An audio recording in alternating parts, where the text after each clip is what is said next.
Buenos días para todos. ¿Qué tal? ¿Cómo les ha ido? ¿Qué tal las lecturas?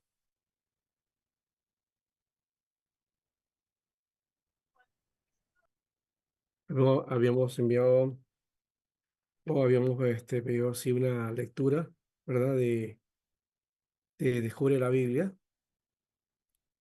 Y bueno, esperemos que todo vaya bien por ahí, ¿verdad? Cualquier detalle ustedes me lo confirman también y me dicen entonces con respecto a lecturas, preguntas, párrafos, videos. Tiene que haber un video también en esta semana, ¿verdad?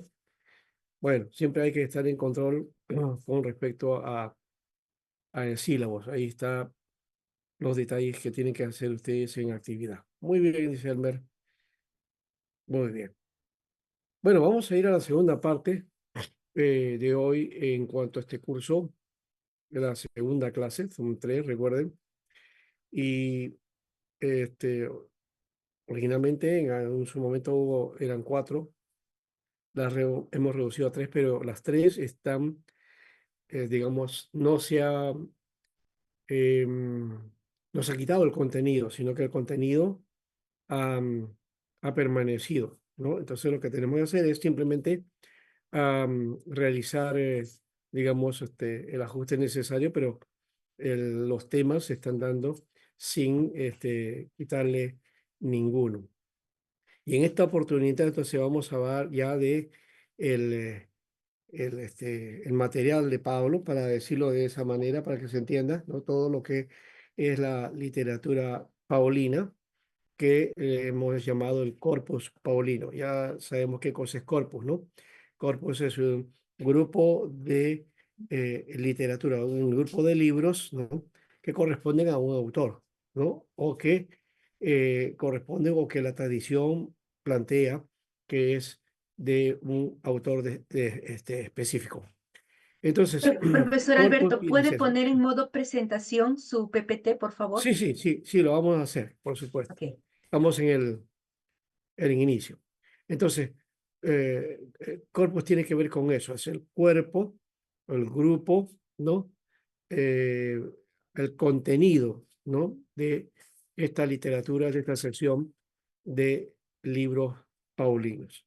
Muy bien, entonces, bajo ese criterio vamos entonces a dar nuestra presentación hoy y esperando, Señor, que sea una bendición para todos ustedes. Muy bien, aquí están. Y ahora sí, comenzamos.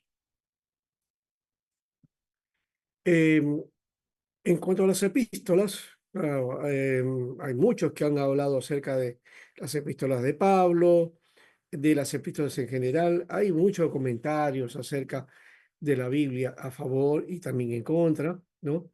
Desde una perspectiva de las ciencias bíblicas, dentro de la perspectiva tradicional, dentro de las perspectivas religiosas, teológicas, en fin, las áreas que uno quiera se van a dar, ¿no? Eh, Estoy pensando, por ejemplo, no en esto de la literatura paulina, pero es, encontré un tiempo atrás un libro muy, muy interesante acerca de, de Jesús, ¿no? Como personaje, ¿no? Creo que se llama el autor Giovanni Papini, que en su momento ese libro fue discutido, atacado de una manera tremenda, ¿no? Pero este, me llamó la atención. Estaba yendo a un lugar donde habían una feria de libros o algo así, y me pareció interesante ese librito y lo compré, ¿no? Lo tengo, claro, no, él no es un creyente, pero trata de plantear este personaje de Jesús, ¿no? Desde otra perspectiva. Entonces, así como a Pablo y así como a Jesús, les dan diferentes rasgos, hay que tener en cuenta también y obtener por lo menos nosotros los criterios principales y rescatar algunas cosas que son buenas, por supuesto, como Pablo dijo, y que es la premisa que tenemos nosotros aquí, que es retener lo bueno, ¿no? Examinarlo todo y retener lo bueno. Ese creo que es un texto importante que debemos tener en nuestro estudio de la Biblia, en nuestro estudio teológico, en nuestro estudio de la pastoral, en todo lo que respecta a la tarea ministerial. Bien, en cuanto a las epístolas entonces de Pablo, Moricini nos dice, los documentos cristianos más antiguos conservados de forma independiente, ¿no? Son las cartas de Pablo, ¿no? Estas cartas eh, que en una época en que se transmitió el mensaje cristiano, que era, digamos, era eminentemente oral antes que las cartas y antes que todo documento se estableciera dentro de la iglesia, era entonces el trabajo oral primeramente, ¿no? Entonces, ese mensaje oral fue la característica que nos llevó digamos, a desarrollar el mensaje. ¿Mm? Ahora, pero la carta también servía para sustituir la comunicación oral, dice Morosini, cuando el remitente y el destinatario estaban separados en el espacio, y que las primeras cartas cristianas no fueron escritas para la posteridad, sino para salir al paso de las exigencias del momento. Una de las cartas auténticas de Pablo está dirigida a un individuo, a Filemón, y también a la iglesia que se reúne en su casa. Las otras van destinadas a iglesias o grupos de iglesias, ¿no? Tales como la de Colosas o Corintio, ¿no? Así como las 6 de las 7 cartas de Ignacio y la de Policarpo de Esmirna, ¿no? Esa característica de escribir a las iglesias, ¿no? Y cuando está hablando de Ignacio y Policarpo, estamos hablando de la época de los padres de la iglesia, ¿no? Entonces, no solamente los apóstoles escribieron, ¿no? Y de hecho que tenemos solamente en la colección en la Biblia los escritos, en este caso de Pablo en su mayoría, algunos de Juan, otros de Pedro, otros de Jacobo, otros de Tito, ¿no? Pero los demás escritos de los discípulos no están, ¿no? Y yo propongo esa teoría de que sí, ha habido una literatura extensa, comunicación de cartas, pero que estas no llegaron a ser parte del canon del Nuevo Testamento, o por lo menos la iglesia no lo estableció así, ¿no?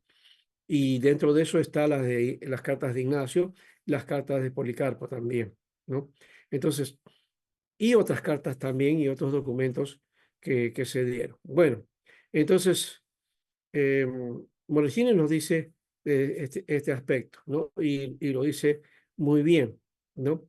Que las primeras cartas, los documentos, las epístolas, no fueron escritos para la posteridad, no fueron pensando en que a futuro, ¿no? Por el 2024 íbamos nosotros a leer estas cartas, ¿no? Estos documentos. Ni se imaginaban eso los autores, ¿no? La idea, el propósito, y eso lo dice en la carta, básicamente, cuando uno va al texto se va a dar cuenta acerca de eso, que eh, el objetivo era plantear o dar solución a las situaciones del momento, a las situaciones que estaba viviendo la iglesia, a los conflictos que se daban o a las situaciones de vida que la iglesia pasaba. Y por supuesto también aquello que tiene que ver con la enseñanza, la instrucción que debía asumirse y que el énfasis en alguna u otra área determinada, ¿no? Eso fue el propósito, entonces, y está basada desde esa premisa. En conjunto, por supuesto, eso nos sirve a nosotros para nuestra instrucción y nuestra edificación. Ahora, dentro de las epístolas existentes en el Nuevo Testamento, se atribuyen 13 cartas a Pablo porque su encabezamiento las relaciona en forma directa. Algunos hablan también de 14, es decir, pone a Hebreos como parte de las cartas de Pablo. Inclusive está en los padres de la iglesia, lo vamos a ver la próxima semana, ¿no? Vamos a ver cómo los padres de la iglesia fueron configurando y qué cosas proponían acerca de las cartas de Pablo, ¿no? Hoy vamos a hablar desde las ciencias bíblicas, cuál es la propuesta que se ha encontrado actualmente, que tiene su discusión, por supuesto, no es de consenso. Lo de consenso es la tradición, básicamente, y aquí está justamente la idea. Tradicionalmente se ha distinguido estas cartas como cartas doctrinales, cartas de la cautividad y cartas pastorales, ¿no? Son las tres, digamos, de una manera general, ¿no? Porque hay otras formas de plantear esto, pero básicamente tiene el mismo concepto, ¿no? Cartas doctrinales o cartas generales, cartas de la cautividad o cartas de la prisión y cartas pastorales, ¿no? Las doctrinales, sabemos, ¿no? Romanos, primero y segundo Corintios, Gálatas y primera y segunda de Tesalonicenses. Y las cartas de la cautividad, Filipenses, Efesios, Colosenses, Filimón. Y las pastorales, primera y segunda de Timoteo y Tito, ¿no? Esas son todas las cartas que tenemos a disposición y que se atribuyen a la tradición paulina. Aquí está. Básicamente las hemos dividido de esta manera, ¿no? Y en este gráfico se tiene, ¿no? Capta más uno la idea, ¿no? Entonces tenemos aquí 6 cartas doctrinales, ¿no? 4 cartas de la cautividad y 3 cartas pastorales. Sumados todos van 13, ¿no? Sumados dan 13. Muy bien. Además de esta distinción que viene de la tradición del texto, ¿no? De acuerdo a estudios más recientes, se ha establecido una diferencia en el corpus paulino. Entre estas cartas se da una clasificación que se define por la autoría y el tiempo de haber sido escritas, ¿no? Estas se llaman cartas protopaulinas y cartas deuteropaulinas, ¿no? Las primeras habían sido escritas por Pablo, básicamente es Pablo, ¿no? Que por lo general, pues, él recurría a un amanuense o a un secretario. Y las del segundo grupo, ¿ya? Se establecen que han sido en un tiempo posterior a Pablo, posiblemente a un discípulo o a un seguidor de Pablo, ¿no? Todo esto nos basamos en lo que dice Sánchez Bosch y Moresini, quienes muestran esta clasificación, ¿no? Eh, Esto dentro digamos, dentro del abanico de las ciencias bíblicas, ¿no? Dentro de todo ese aspecto de estudio e investigación. Por esto, Sánchez Bosch dice así: hoy día la crítica es unánime en afirmar que 7 de los escritos estudiados en el presente volumen son auténticamente de Pablo: Romanos, primera y segunda Corintios, Gálatas, Filipenses, primera Tesalonicenses y Filemón. Sigue la discusión respecto de la autenticidad de otros 6 que en el peor de los casos deben ser atribuidos a profundos conocedores del apóstol Pablo: Efesios, Colosenses, segunda Tesalonicenses, primera y segunda Timoteo y Tito, ¿no? Bueno, esa es la propuesta que plantea o que por lo menos pone en la discusión Jordi Sánchez, ¿no? Esto desde las ciencias bíblicas y dentro de un estudio de investigación desde la perspectiva literaria, ¿no? Desde esa perspectiva. No está hablando ahí del contenido del mensaje, no está hablando del asunto doctrinal, sino simplemente desde una aplicación de la literatura específicamente. Bien, entonces, esa es una propuesta que se ha levantado que no es muy, digamos, eh, como diríamos, reconocida todavía, ¿no? Es discutida y hasta cuestionada en un caso. Ahora, la pregunta es, ¿por qué entonces lo presentamos? ¿No? Es porque esto es parte de las ciencias bíblicas.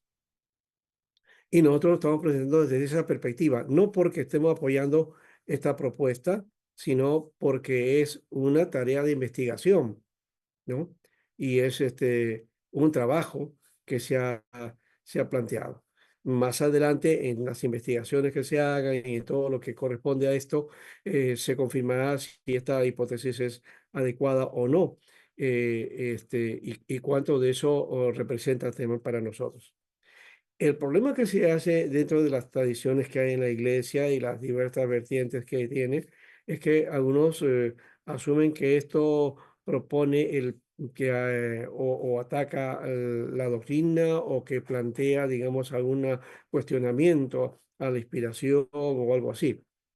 Entonces, ese es lo que se plantea por otro lado. Pero hay que denotar también que aquí no se está discutiendo en esa categoría, porque no se está hablando de inspiración, tampoco se está hablando de revelación. Eso queda más allá de quién sea el autor, queda, digamos, queda entero, porque no se está planteando eso, se está planteando desde la perspectiva de la literatura y del hecho de cómo se formó el texto, ¿no? Entonces, hay que tomar en cuenta ese aspecto. Bien, ahora sí. Aquí tenemos entonces una fórmula que también lo propone Hugo Bani, ¿no? En sus libros Las cartas de Pablo, ¿no? Eh, ese, este documento plantea también aquí Hugo Bani, que es un escritor muy profuso del Nuevo Testamento, propone aquí que las auténticas protopaulinas, ¿no? Escritas por Pablo o dictadas por él, Romanos, Primera y Segunda Corintios, Gálatas, Primera Tesalonicenses, la- luego las cartas escritas desde la prisión, Filipenses y Filemón, ¿no? Luego de autenticidad dudosa, le llama a él a las deuteropaulinas, ¿no? Es decir, que no se conoce el autor. Sin duda tiene material paulino, pero hay problemas de atribución por no ser históricas, ni de estilo, ¿no? Ni teológicas, dice, ¿no? ¿Ya? Entonces, por razones históricas, de estilo y teológica. Básicamente es por el aspecto histórico y de estilo. El estilo, es decir, la forma de escribir que se presenta en los documentos originales, ¿no? En los manuscritos en griego. Ahí es donde uno descubre que algunas cosas, eh, las paulinas tienen una forma de escribir específicamente que da la característica y este de estilo no aparece en estos documentos, ¿no? Eh, Eso me hace recordar una vez un profesor, dice que nos contó esta historia, ¿no? Que un alumno le había pedido hacer una propuesta de tesis, ¿no? Y él comenzó a hacer el trabajo, se lo presentó y el alumno lo entrega, ¿no? Y justamente va a otro profesor que era muy acucioso en cuanto a este aspecto de escritura y de cómo,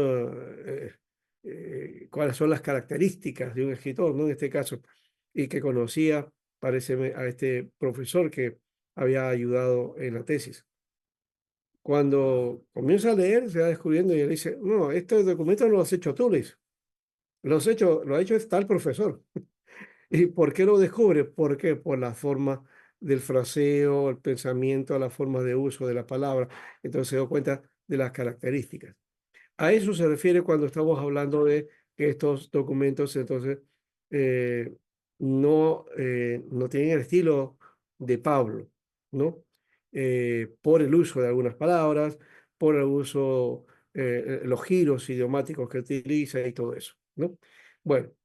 Ese es el detalle. En todo caso, también podría ser, y yo me adelanto en esto, de que el amanuense o el escritor haya puesto de su propia cosecha y entonces por ese motivo es que no aparece el escrito tal como lo hubiera hecho Pablo o lo hubiera expresado Pablo, ¿no?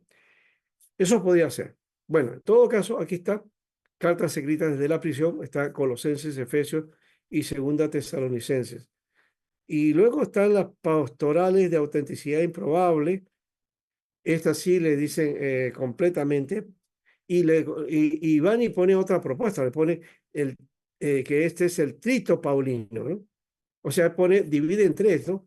Proto-paulinas, deutero-paulinas y trito-paulinas, ¿no? Y por eso mismo dice, a veces se les coloca dentro del segundo grupo. El problema de su autenticidad es mayor que el de las deutero-paulinas. Y ahí está, primera y segunda de Timoteo y Tito, ¿no? Son cartas personales, pero plantean que hay una posibilidad por la forma en que está escrita, ¿no? Bueno, entonces Hugo Boni tiene otra propuesta aquí que también ya nos hace, ¿no? Muy bien. Siguiendo entonces, vamos a ir a mirar algunos detalles de estas. Las primeras, las epístolas proto-paulinas, la segunda parte vamos a dar las deutero-paulinas, ¿no? Ahora, la autoría de Pablo para estas epístolas no está en discusión, las protopaulinas. Todos los biblistas y estudiosos están de acuerdo y seguros que estas epístolas son autoría paulina. El término protopaulino se refiere a que estas cartas son auténticamente de Pablo, ¿no? Proto es primero en todo caso, ¿no? Pero esto me hace recordar también a una forma en que se divide el Nuevo Testamento en el Concilio de Trento, ¿no? ¿Ustedes se acuerdan del Concilio de Trento algunos? ¿Ah? El Concilio de Trento que fue por 1560 por ahí más o menos, ¿no? Que planteó lo que se conoce como la Contrarreforma o la reforma de la Iglesia Católica, ¿no? Ahí no solamente se plantea el aspecto de cambios en los monasterios, aspectos de énfasis doctrinal y enseñanza, la organización, y, bueno, hay ciertos cambios ahí, pero sobre todo también se plantea el asunto canónico, tanto del Antiguo como del Nuevo Testamento, ¿no? Ahí aparece los famosos libros protopaulinos perdón, protocanónicos y deuterocanónicos del Antiguo Testamento. Pero de seguro que ustedes no conocen esta información de que también en ese concilio se clasificó o se clasificaron los libros del Nuevo Testamento también como protopaulinos, perdón, protocanónicos y deuterocanónicos. Y uno diría, ¿cómo en el Nuevo Testamento hay también deuterocanónicos? Sí, pero son los canónicos que tenemos nosotros. Nosotros planteamos todo el Nuevo Testamento como canónico, ¿no? Los 27. Bueno, en el Concilio de Trento se utilizó este concepto también, ¿no? Protocanónico, que son los libros canónicos auténticamente que la Iglesia no tuvo ningún problema en general, pero hubieran ciertas cartas también o documentos, creo que eran 7, me parece que fueron, que son reconocidos como deuterocanónicos en el Nuevo Testamento. Esto solamente lo voy a modo de información, ¿no? No es parte del curso. ¿Ya? Pero como ejemplo. Entonces, esos deuterocanónicos están ahí Santiago, Hebreos, está Judas, está Segunda de Pedro, Segunda y Tercera de Juan, está Apocalipsis, ¿no? Son esos los libros que aparecen ahí en esa formación como deuterocanónicos, ¿no? ¿Y por qué lo ponen así? Porque la iglesia en el desarrollo canónico no los aceptaba, o muchas de las iglesias cuestionaban estos libros, hasta que en el proceso se aceptaron, ¿no? ¿Ya? Y hubo el consenso para aceptar a estos documentos, pero en el proceso hubo dificultades, por eso es que se les pone como deuterocanónico, pero tienen el mismo valor canónico que los primeros, o los que habían sido aceptados en forma general.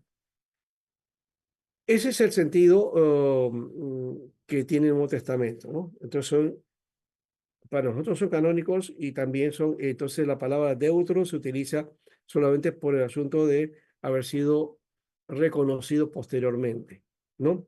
En este caso de las Paulinas, no se aplica esa concepción, sí se aplica para las primeras, pero para la segunda hay una cierta duda, ¿no?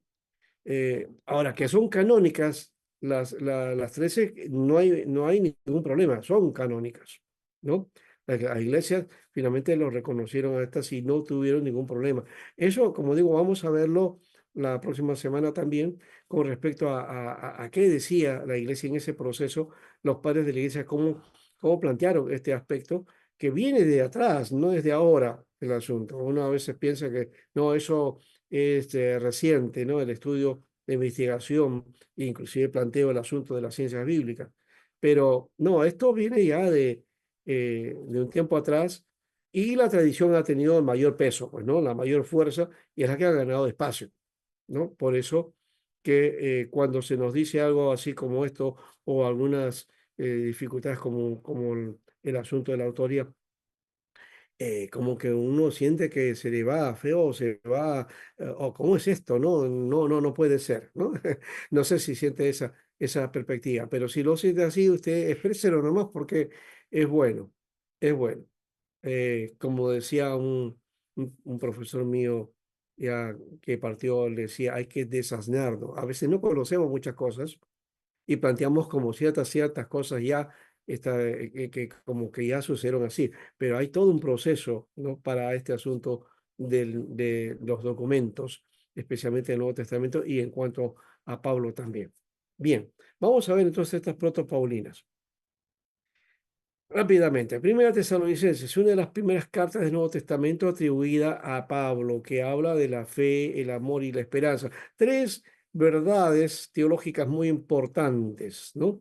Se le conoce en teología como verdades teologales. No utilizamos nosotros esa designación, pero es el sentido que se da, ¿no? Son verdades teologales, ¿no? Fe, amor y esperanza, ¿no? Pablo se denota esos tres conceptos en casi todas sus epístolas. En Corintios, por ejemplo, cuando habla del amor, ahí aparece otra vez este concepto.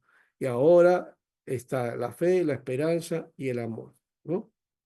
Pero el más importante es el amor, dice, ¿no? Pero aparece ahí las tres, siempre en esa triada, es pensamiento paulino, ¿no?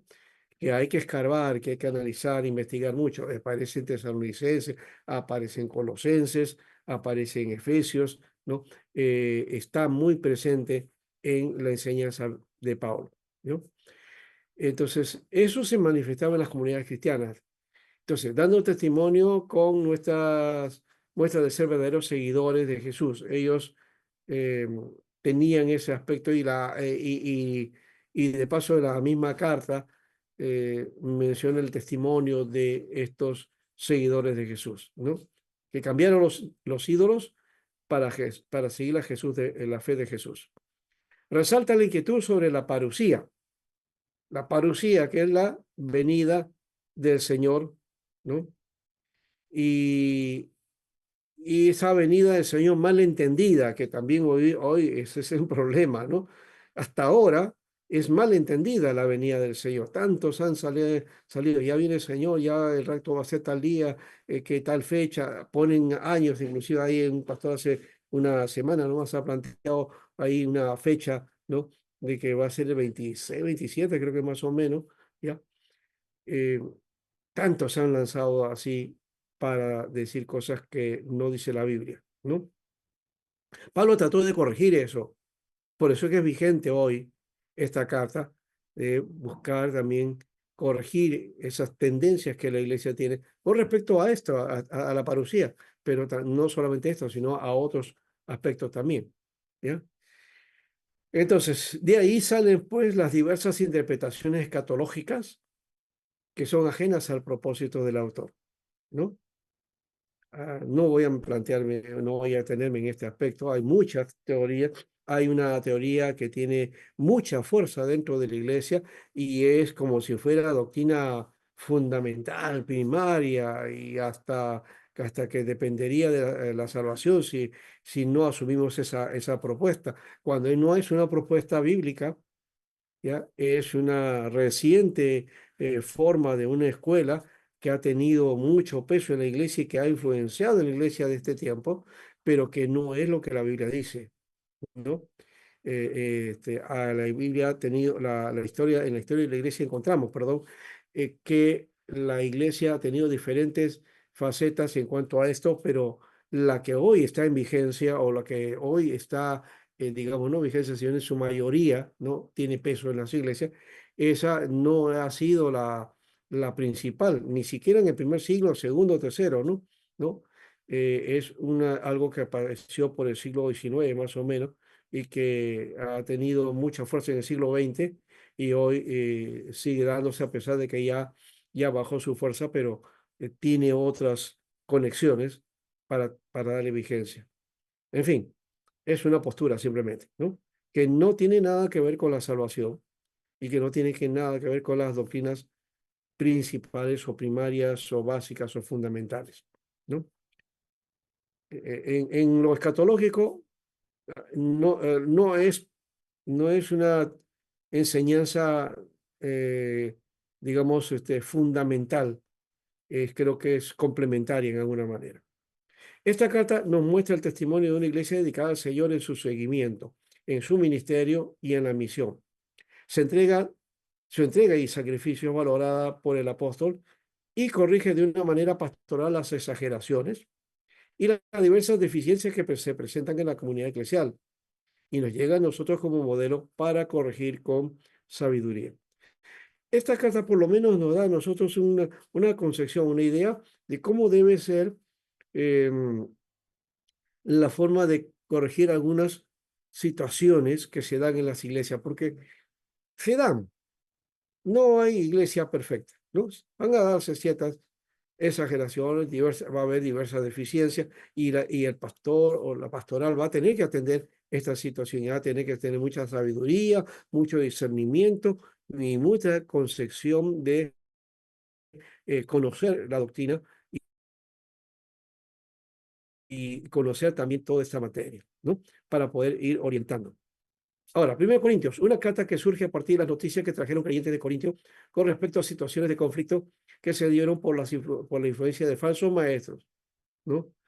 También se se manifestó partidismo por los líderes, una tendencia que hasta hoy existe dentro de algunas iglesias o de alguna una característica que tiene algunas iglesias, ¿no? Eh, la división eclesial, la manifestación de problemas morales y excesos espirituales y tanto también el desorden del culto. Todo esto, ¿no? Pablo pues interviene y manda esta carta, ¿ya? Que se toma como doctrinal, pero que tiene, ¿no? Mucho énfasis pastoral y apostólico, ¿no? De un orden muy especial. Muy bien, hermana Carla. Sí, es que me perdí un detalle, no sé si lo mencionó, me quedé pensando, cuando mencionó anteriormente sobre Tesalonicense, ¿se refería a primera y segunda de Tesalonicense en la diapo anterior? No, en este caso es primera no más, estamos haciendo por orden, ¿ya? Ah, Sí, sí, porque por orden. vio Eh, sola una, que fue la primera, esa fue la primera enviada. sí, esa es la primera, sí. Perdí. ¿Ya? Sí, estaba hablando inclusive de la sección de proto-paulinos, ¿no? No ¿Ya? sé si, Porque la segunda Tesalonicenses tiene otra forma de análisis en esta propuesta que estamos presentando, ¿no? Muy bien. Ahora, entonces, las epístolas fueron escritas en medio de la misión de Pablo. Como vemos, la literatura fue una tarea central en el ministerio del apóstol, ¿no? Es parte de su ministerio, de su misión. Los escritos jugaron un papel trascendental en la misión y en el desarrollo y crecimiento de la iglesia. Fue una de las técnicas más importantes para la consolidación de las comunidades y su alcance. El desarrollo de la literatura cristiana, que luego se reconoció como sagrada, dio impulso al mensaje y a la iglesia que se expandió en todo el Imperio Romano en los siguientes siglos. Muy bien. Hermano Richard, Sí, señor. Buenos días, ¿cómo profesor. está, hermano? Sí. Eh, Respecto a Primera de Corintias, según lo que dice Roger o Manson en la lectura, eh, esta carta es escrita como respuesta a una carta que la comunidad le escribe al apóstol, ¿no? Con dudas Así que es, tenían para sí. su... O a un informe, básicamente, no necesariamente era carta, porque era el informe de la familia de la casa de Cloé, ¿no? De los de la casa de Cloé, sí. Que dieron a conocer a Pablo estos conflictos que vivía la iglesia de Corintios. Sí, Vale, señor, era solamente esa acotación. sí, así es. Sí. Bueno, ese es el aspecto más puntual en todo caso, ¿no?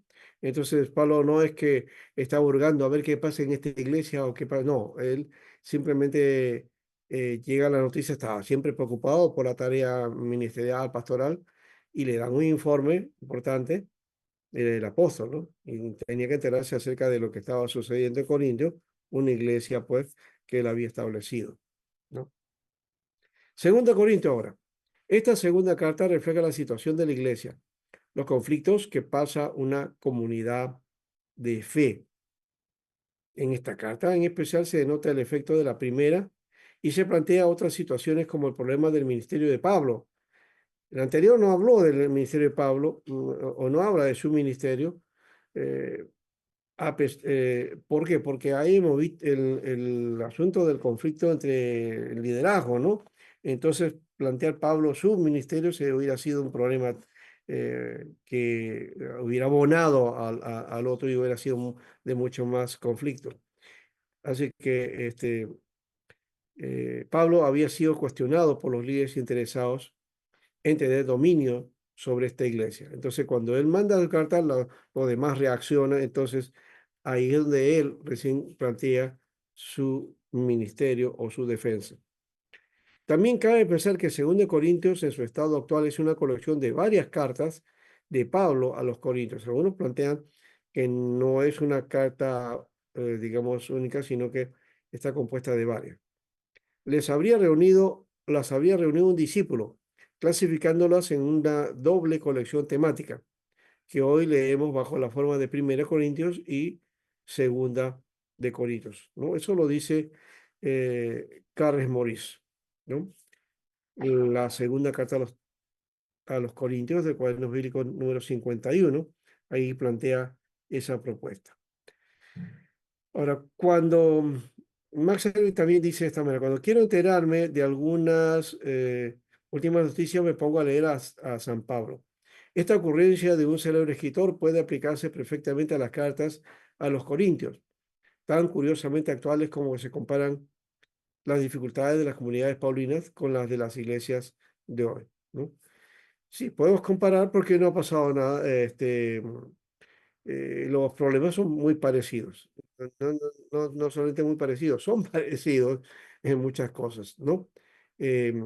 Quizás varían los autores, perdón, los protagonistas, ¿no?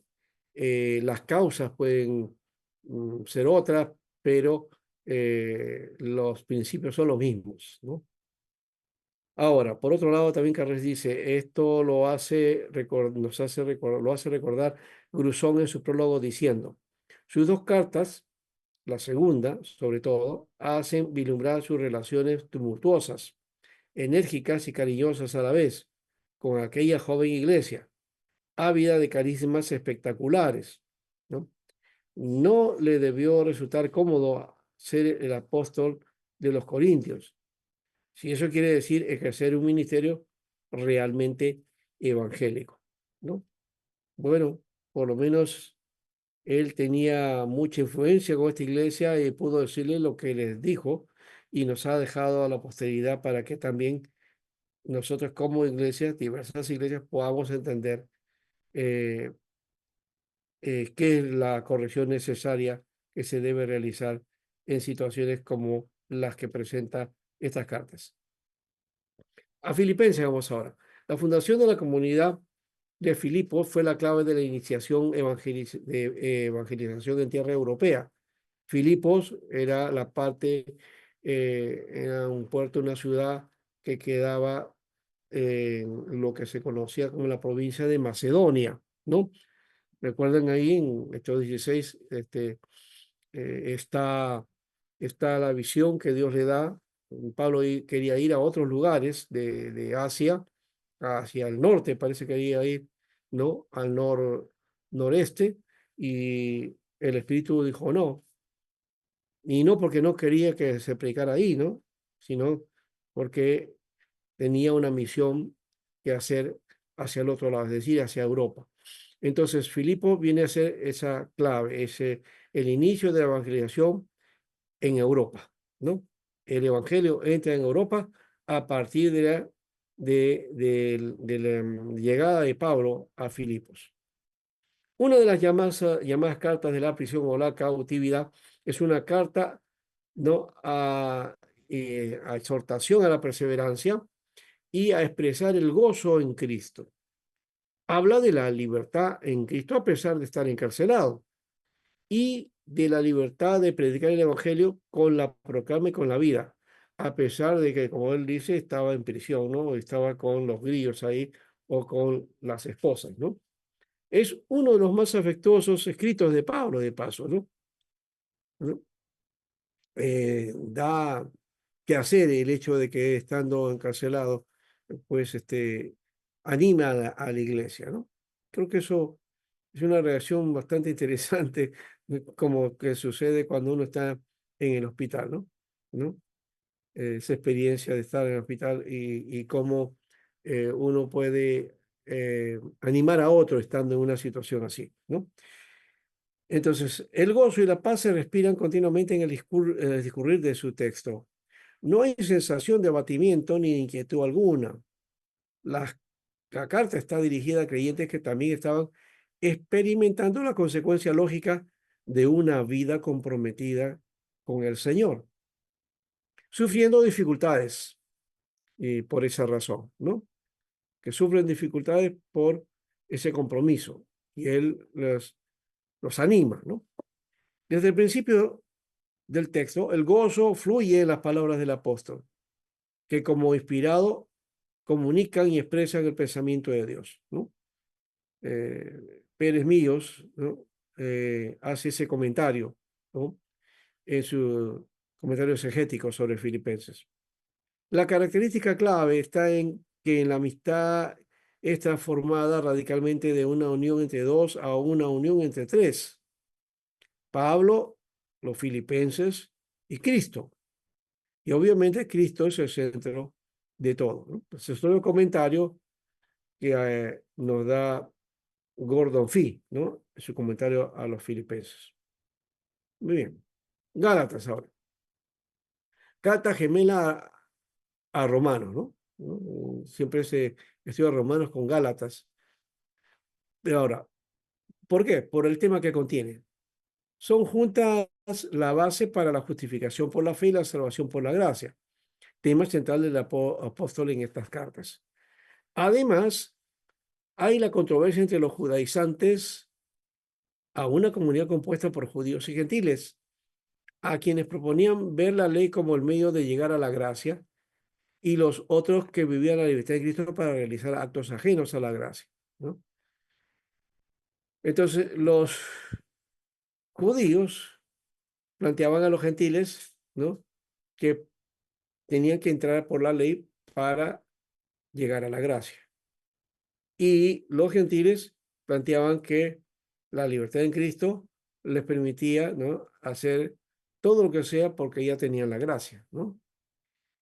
Ahora, en el sentido propio de la palabra, Galacia designa la meseta del Asia Menor en la que irrumpieron los galos a comienzos del siglo III antes de Cristo, ¿no?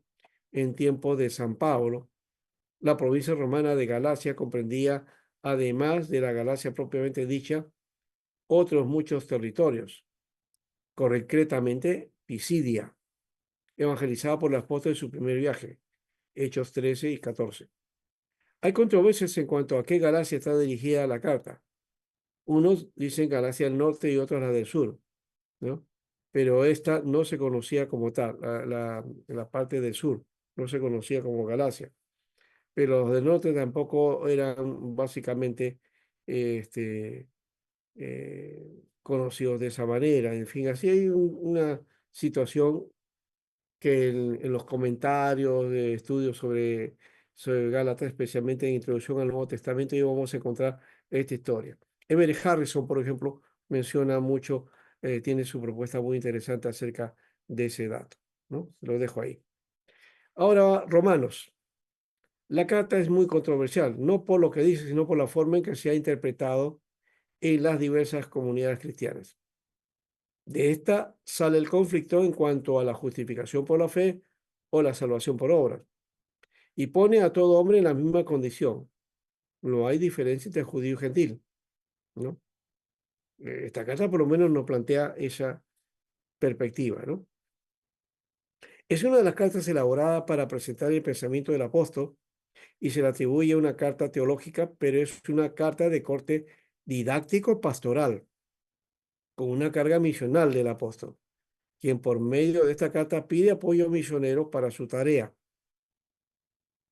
A los romanos es la más famosa epístola de Pablo y ha jugado un rol trascendental en la vida de muchos líderes de la iglesia. Y esta carta, claro, siempre ha aparecido como algo muy importante. Agustín, por ejemplo, está todo lo que la predestinación y la justificación por la fe, ¿no? El planteamiento de Agustín viene de su estudio a los romanos.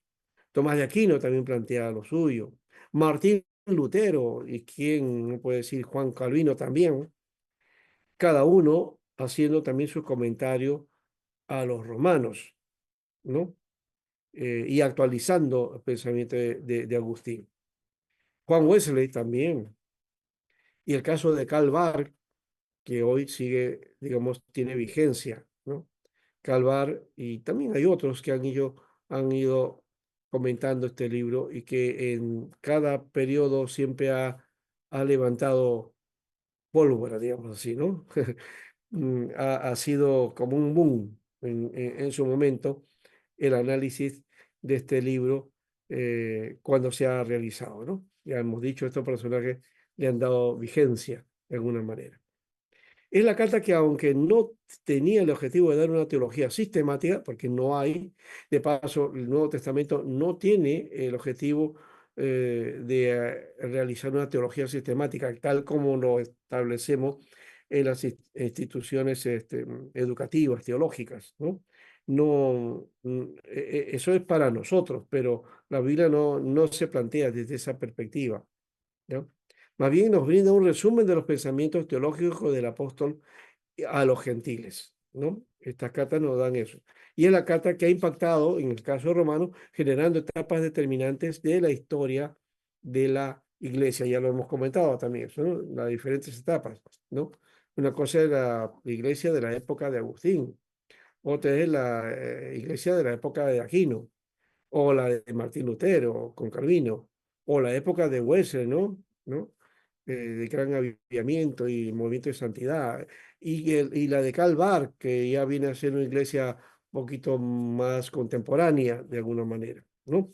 Entonces, marca las etapas. Este libro ha marcado etapas dentro del pensamiento de la iglesia y también dentro de su práctica. Y Filemón, una carta muy especial dirigida a un amigo muy estimado. En esta aborda un problema doméstico, la relación de un amo y su esclavo. Pablo se pone como garante del esclavo y lo recomienda porque ahora es un hermano en Cristo. Decimos relación de un problema doméstico porque era común en ese tiempo, ¿no? Tener esclavos, ¿no? Era una forma, digamos, de instrumento laboral, ¿no? De desarrollo laboral, ¿no? Esta epístola era enfrenta una situación que para aquel tiempo era normal, un esclavo, herramienta de trabajo, no se le trataba como con criterio de igualdad. Además, parece tenía una deuda que pagar. Pablo asume la deuda, su acto es una muestra de lo que es la restitución hecha por el Señor. Laifu es otro comentarista, expresa la opinión, un biblista, expresa la opinión de muchos de quienes se deleitan en esta breve carta. Dice de esta manera: como expresión de sencilla dignidad, refinada cortesía, gran compasión y cálido afecto personal, la epístola a Filemón es inigualable. Bueno, eso es lo que dice Laifu. ¿Qué nos dice ahora Knox sobre esto? Dice: Knox la ensalza como una de las cartas más encantadoras que jamás haya escrito. ¿Mm? Bueno, Lightfoot dice inigualable, Knox dice encantadora. Guthrie dice que está impregnada de la elevada ternura del apóstol, ¿no? Entonces le da otra característica, ¿no? Es una carta tierna, ¿no? Entonces es inigualable, es encantadora y es tierna, ¿no? Y Jewett la llama una de las cartas más sutiles de la historia de la humanidad, una expresión del estilo de Pablo en su papel de embajador, ¿no? Entonces es una carta muy sutil, ¿no? Y podemos ver todas esas características, ¿no? Aquí, ¿no? Es entonces eh, inigualable, es encantadora, es tierna y es sutil, ¿no? Eh, la carta entonces tiene mucho afecto humano, ¿no? Mucho calor humano, porque esas características solamente son de una persona, ¿no? Muy bien.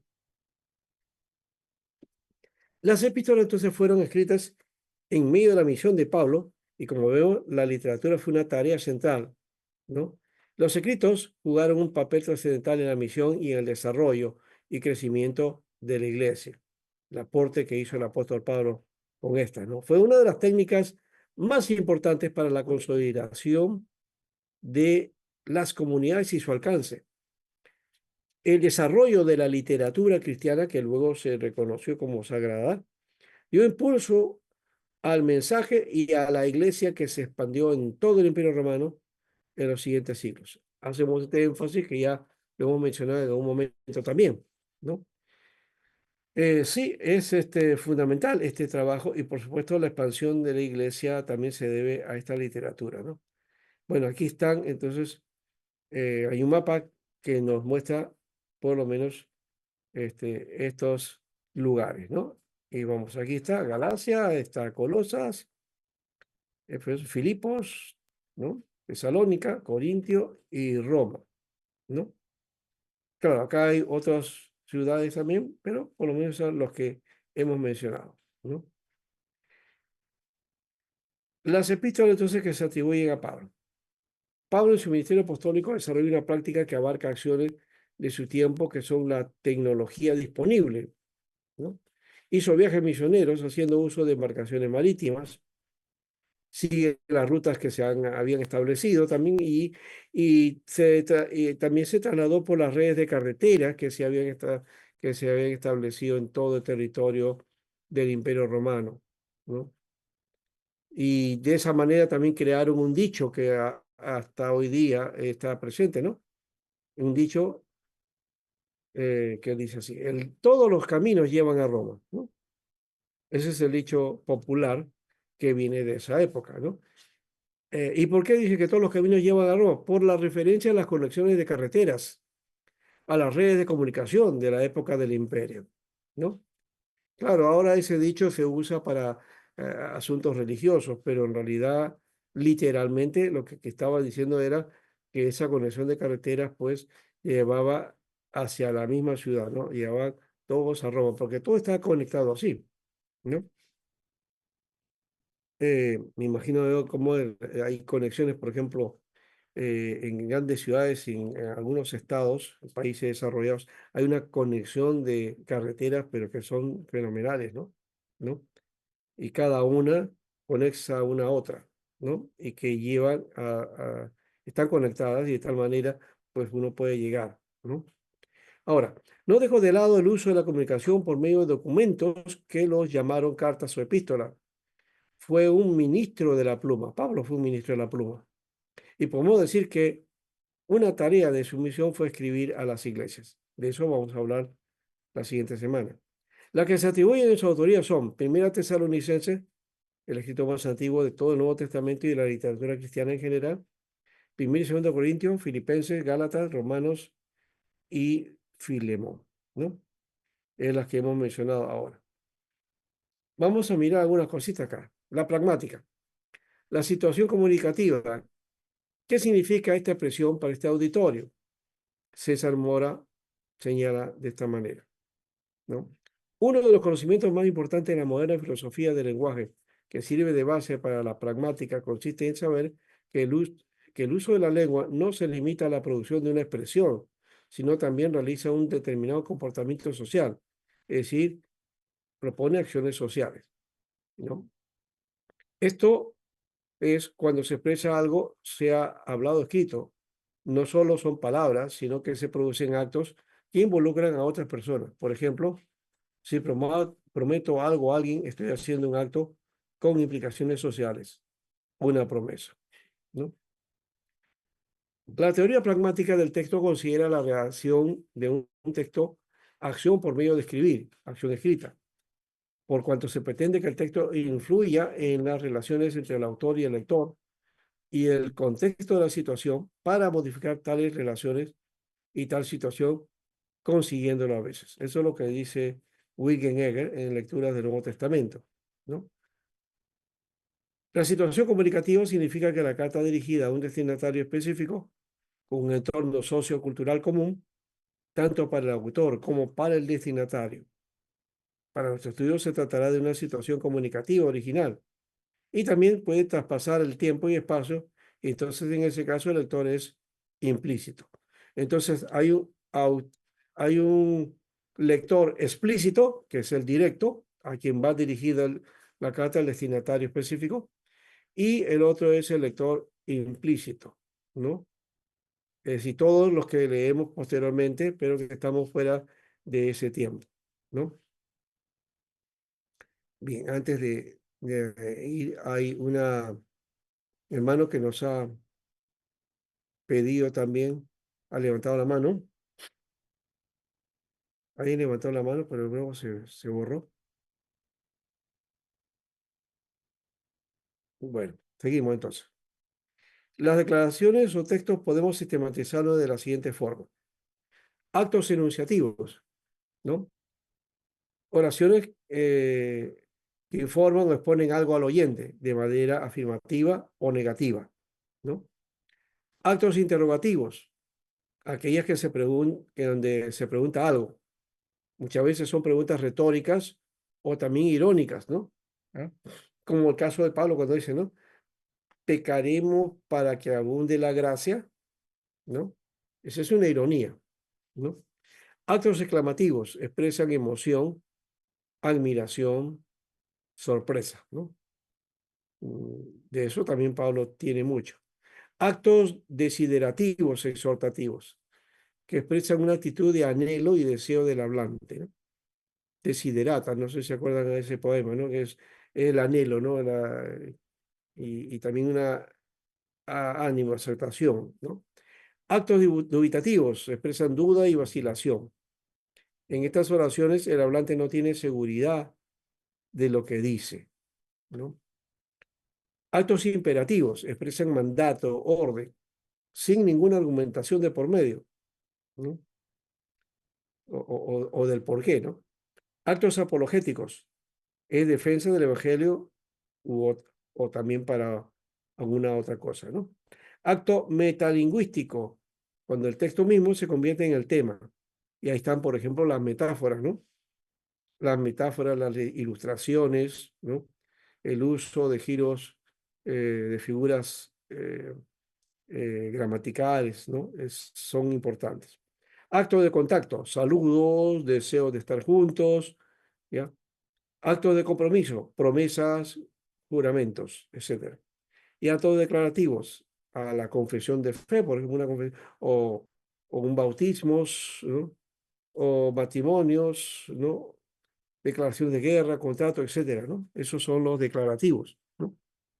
Actos declarativos, así usamos también nosotros el lenguaje, ¿verdad?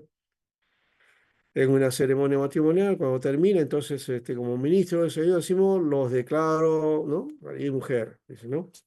O una confesión de fe, ¿no? Es que muchas veces en las iglesias se plantea, ¿no? En fórmulas de confesión o de credos, ¿no? En fin. La tradición paulina ahora, ¿no? Y con esto vamos, creo, a terminar esta parte. Eh, La autoría y autenticidad paulina está reconocida en este corpus paulino. No hay discusión en cuanto a esto. Solo el capítulo final de 2 Corintios se pone en discusión.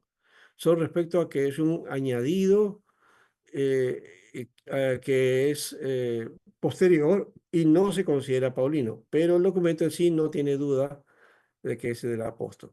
Esta tradición se extiende a las otras cartas que hemos considerado como corpus aparte, que veremos en otro momento. Es decir, tanto las llamadas protopaulinas como las deuteropaulinas se consideraron por la tradición de Pablo, y estas cartas fueron aceptadas así por la iglesia. Hubo algunos como Marción que los cuestionaron, pero en general fueron aceptadas. La clasificación que usamos en este estudio es a partir de los estudios histórico-críticos aplicados a los textos sagrados, en especial la crítica literaria y la crítica textual, que nos dan un acercamiento al texto, su composición y elaboración. La forma de estudio del cuerpo paulino tradicional propone el análisis de las 13 cartas. Otros biblistas incluyen a Hebreos y totalizan 14 epístolas, pero la autoría de esta última está en duda. No se sabe con certeza quién es el autor, ¿no? En estas epístolas la clasificación es identificada como al cuerpo de Cristo y una expresión que aclara lo que quiere decir con esto Pablo. La iglesia es Cristo en su cuerpo, de modo semejante a como el cuerpo de un hombre viene a ser un hombre en su cuerpo, esto es, un hombre en su aspecto concreto y no solamente una parte del hombre. Esta idea subraya la misteriosa y profunda comunión de la iglesia con Cristo. Parece que el apóstol había ya vislumbrado tal concepción en Corintios y Romanos, pero es en Colosenses y en Efesios donde perfila definitivamente el concepto como clave profunda del ser de la iglesia. En Colosenses y Efesios habla también de Cristo como cabeza de la iglesia. Cristo, cabeza, es diferente del cuerpo que es la iglesia, pero están íntimamente unidos. Además, la cabeza es la parte superior del cuerpo a la cual está subordinada. A la iglesia la considera también desde su realidad esposa de Cristo. Cristo amó a la iglesia y se entregó a sí mismo por ella para purificarla, presentándola santa y sin mancha. Efesios 5, 26 y 27, ¿no? Bueno, y aquí está un resumen de, digamos, de todo el desarrollo de la vida de Pablo, más o menos fechado, ¿no? Lo vamos a ver en su momento. Vamos a dejarlo ahí y con eso vamos a empezar la siguiente parte. Pero entiendo que aquí vamos, a ver, muy bien, sí, praxis, hermanos, está muy bien. A ver, abrimos entonces el espacio para algunos comentarios, ¿no? Elmer Suárez, a ver, sí, hermano Elmer, Profesor Alberto, ¿cómo está? ¿cómo está? Buenos días. Vea, tengo una inquietud de principiante. Eh, ¿Qué criterios, pues hablando de la historicidad o de las fechas de los escritos, especialmente de los de Pablo, qué criterios suponen los expertos para determinar la antigüedad del escrito? O sea, pero criterios que hagan, o sea, o sea, aparte de los externos, si se pudieran llamar así, ¿qué criterios internos se analizan en la carta, por ejemplo, para determinar esta más Muy o bien, menos oscila de esta fecha a esta fecha? En fin. ya, perfecto. Sí, el criterio básico cuando se hace un análisis literario es em, la forma del uso del idioma, es decir, en este caso, cómo está escrito el documento en el original, ¿no? Uno sabe más o menos de qué fecha o de qué momento o qué época es un escrito por la forma en que está escrito, ¿no? Por el uso de las palabras, los significados, los giros idiomáticos, ciertas palabras que son características, ¿no? Hacia una época. De esa manera se va desarrollando. Es lo que ocurre en cualquier análisis que se hace de cualquier escrito, ¿no? Entonces se sabe a qué fecha. Ese es por un lado. No estamos estableciendo aquí el hecho del manuscrito si ha sido auténtico, o si la tinta o el material, no, porque no estamos utilizando eso. Eso sería crítica textual, en todo caso, o sea, buscar el texto si es de la época o no de la época. Estamos hablando más bien de la composición literaria, ¿no? Entonces, fundamentalmente es por ahí, ¿no? Eh, Eso es básico, ¿no? Lo inicial, ¿no? Entonces, ¿cómo se compone? No es fácil. Si uno, por ejemplo, tiene un documento de los 60, de los 70 del siglo pasado, se va a dar cuenta por la forma en que se escribe, ¿no? El pensamiento que expresa, las formas, ¿no?, que hay en el escrito, ¿ya? Que eso no pertenece pues a esta época, ¿no? Eh, Esto me hace recordar, hace días llegó un video muy interesante. Un hijo llama a su papá y le dice que él está pues preocupado porque en su oficina le están pidiendo unos archivos, ¿no? Entonces le dice al padre que prenda la computadora y el padre lo enciende, ya, ya. Y después le dice, ahora anda al escritorio. En el escritorio hay una carpeta, dice, ¿no? Entonces el padre no va a la computadora, sino va al escritorio donde está la computadora, y ahí había pues un folder, ¿no? Una carpeta. Y entonces abre la carpeta y dice, y ahí vas a encontrar unos archivos. ¿Cuántos archivos tiene? Y el papá dice, 3. Ya, muy bien. Entonces, mira la ventana a la izquierda. Y el papá mira la ventana que está en la casa al frente, y ahí le dice, ya, ahora le dice, ahí hay el primer archivo, bótalo por la ventana, le dice, ¿no? Lo mete a la ventana, dice, ¿ya? Y el papá hace lo mismo y va y pone el archivo en la ventana, ¿no? Y claro, le está hablando el lenguaje de computadora, pero el hombre está entendiendo otra cosa, ¿se dan cuenta? ¿Ya? Es fabuloso. Bueno, la hermana Alicia dice que la ha visto ese video. Es pero gracioso el asunto. Es que eso es el detalle, ¿no? El lenguaje va teniendo diferentes formas de uso, ¿no? Entonces, lo que parece hoy día, y de paso, ahí hay que tenemos, por eso hay que entender también el texto en su dimensión de cómo fue escrito en su momento y qué es lo que quiso decirnos para no hacer uso de nuestra manera de pensar o interpretar hoy, porque se utiliza ese mismo lenguaje, pero con otra concepción, ¿no? Sí. Richard, a ver, nuestro hermano Richard de Bogotá. Sí, señor, muy buenas tardes. Bueno, ¿cómo está? La parte del el año 63 y 64 que no aparece relatado en la Biblia, pero sí se tiene como escrito apoyado en los padres de la iglesia, Ujú, referente al viaje de Pablo a España, que estaba planteado en la carta de Romanos, que él dice que iba, así. su deseo, o inclusive en Corintios, su deseo es ir a España, pasar por Roma para apalancarse allá y poder seguir hacia España, hacia lo último de la tierra. Ujú, Y ahí finalmente, pues la sorpresa es que según la historia sí pudo finalmente llegar Pablo hasta España, aunque no, pues no se tiene pues referencia dentro de los escritos eh, bíblicos, ¿no? exacto, sí. No se sabe, fue un deseo, nadie sabe si esto ocurrió o no. No ha quedado restos ni datos acerca de eso. La tradición plantea una idea de que hay una posibilidad que fue, ¿no? El que sí conocemos, o por lo menos está así planteado y hay evidencias es de Santiago, ¿no? Santiago sí llegó a España, ¿ya? Bueno, uno de los Santiago, Santiago. bueno, sí, Santiago, el único que estaba vivo. Claro, porque inclusive hay un detalle, ¿no? Hay una ciudad que se llama Santiago de Compostela, Ah, esa ¿no? es, Claro, y esa concepción del Santiago también lo trajeron los misioneros, los españoles, a nuestras tierras, ¿no? Eh, le llamaban el Santiago, ¿no? Al Dios blanco, ¿no? Y esa lucha del Santiago Matamoros de esa época, porque fue el que, digamos, se fue el abanderado contra los árabes en su momento, ¿no?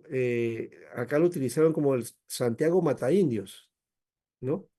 Eso los cronistas plantean en esta historia también de esos conflictos de su época en la conquista y digamos, en los diversos virreinatos o las influencias de las colonias españolas, ¿no? En Acá nuestra yo tierra. tengo en el libro de César Vidal, Pablo Apóstol para las naciones, dice que el más antiguo pues relato acerca de eso es el de Clemente en su carta a los Corintios en el año Ajá. 98. Señalaba Sí, que Pablo había llegado al extremo de Occidente, pero pues hasta ahí es como la referencia. claro, esa es una referencia, ¿no? El occidente, extremo occidente, vendría a ser, pues, hacia España, ¿no? Podría ser. Muy bien, entonces es la única referencia en el caso de Clemente. Gracias, hermano Richard, por ese aporte también. Muy bien, entonces está leyendo a Clemente, eso es muy bueno. Quiere decir que esa inquietud de compartir también estos documentos que son extrabíblicos, pero que también nos ayudan de una u otra manera, ¿no?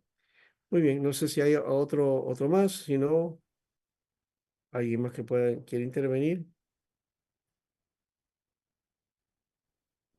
Muy bien, entonces vamos a tener nuestro espacio de unos 10 minutos de descanso, ¿ya? Y regresamos, ¿ya? Muy bien.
Vamos a continuar.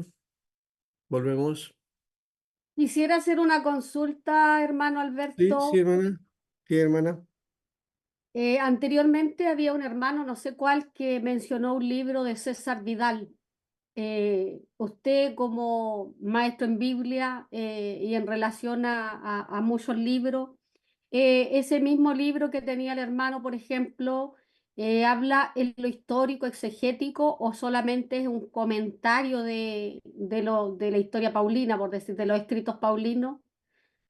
Porque alcancé a notar que era de César Vidal, pero el autor en relación a cómo presenta los escritos de Pablo, me gustaría saber su opinión en base a ese texto, porque también es importante el material que uno a veces adquiere. Sí, sí, muy bien. Bueno, en algunas apreciaciones, César tiene una tradición más, digamos, su postura es mucho más tradicionalista, ¿no? Eh, sí hace algunos análisis históricos exegéticos, pero al final plantea su, su idea de la tradición que tiene la iglesia, ¿no? Entonces, esa postura es muy fuerte, ¿no? Su propuesta, y yo le diría que no es un exégeta, no lo es, ¿no? Propiamente dicho, o sea, en esa dimensión hay otros exégetas em, y lo que él es más es un estudioso, eh, digamos, de la Biblia y de la historia de la iglesia, ¿no? Y también es, digamos, una especie de apologeta, ¿no? Un defensor de una postura dentro de la iglesia. Ustedes saben que hay iglesias tradicionalistas, conservadoras, hay iglesias de corte teológico más abiertas, en fin, hay diversas posturas con respecto a eso. Cuando uno plantea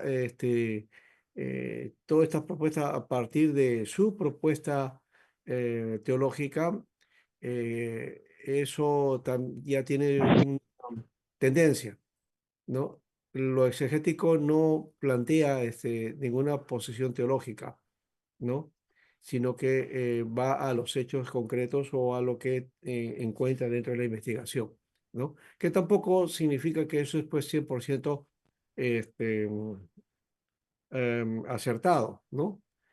Solamente es un acercamiento. En todo caso, estos son acercamientos nada más, ¿no? Sea de quien sea el comentarista, ¿no? Son acercamientos, no tenemos una concreción. No podemos decir desde esa perspectiva la última palabra. La última palabra la tiene el Señor siempre, ¿no?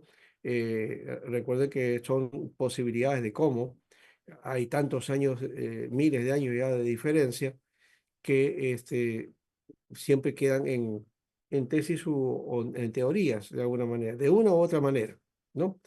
Ahí es donde yo derivo, porque nuestra fe no está basada en eso, ¿no? Está basada en el escrito, está, y por lo tanto las teorías son válidas en su momento, ¿no? Otras desechadas o destacadas dependiendo también del tiempo y de cómo en el tiempo se van desarrollando o cómo las propuestas se afirman o se niegan en su momento, ¿no? Entonces, bajo ese criterio estoy planteando para que no planteemos el asunto de defender ninguna postura. Yo por lo menos no propongo eso, ¿no? De plantear posturas por aquí o por allá, porque al final podemos equivocarnos, finalmente, ¿no? Muy bien, no sé si eso ayuda en parte o abona las dudas, no lo sé, pero de todas maneras no va por ese camino. Lo que estamos tratando es de exponer esto y de plantear por lo menos esta propuesta como una información que es necesaria tener de alguna manera, ¿no? Porque esto igual lo van a tener o van ustedes a encontrar o investigar por ahí o yo encontrar algún dato y de repente en esa propuesta nos salgamos del camino o nos desviemos. Eso no es la idea. Entonces estamos planteando las posibilidades, ¿no? Ujú. Ajá. El Richard está hablando del libro de Pablo, de César Vidal, de Pablo Apóstol a las Naciones. Muy bien. Ese es el libro que ha planteado y donde aparece su comentario, ¿no? Bueno, ya hemos dicho, examinarlo todo, retener lo bueno. Eso es lo importante en este planteamiento, ¿no? Y es que Eh, dentro de las conversaciones que se van dando, uno siempre está pendiente igual a qué tipo de material uno puede adquirir, porque como bien usted claro, son acercamientos y nunca vamos a dejar de seguir aprendiendo. Y también las exacto, que se van dando es necesario también examinarlas para saber qué material uno también puede ir adquiriendo, ¿ya? Porque exacto. explicaciones se van dando. Exacto. Por ejemplo, en el caso de Piñero que les he mandado a que vean ese video. Piñero tiene una postura, ¿no? Y él ha tenido mucha influencia a nivel, digamos, bíblico, pero también tiene sus posturas que no siempre son exactas o por lo menos pues, no podemos estar de acuerdo con todo lo que él dice, ¿no? Entonces, es un análisis de investigación fría, ¿no? Que él plantea. Entonces, hay que tener también el cuidado, ¿no? Y entonces, algunos no gustan de Peñeiro de paso. Dicen, no, no, no, él no es creyente, ¿no? Es una especie de agnóstico, pero que habla de la Biblia, que hace su análisis, su estudio, y es valedero de su propuesta. Hay muchas cosas interesantes que él menciona. No todo lo que dice lo aceptamos, ¿no? Entonces, Muchas gracias. muy bien, eso creo que es importante también reconocerlo.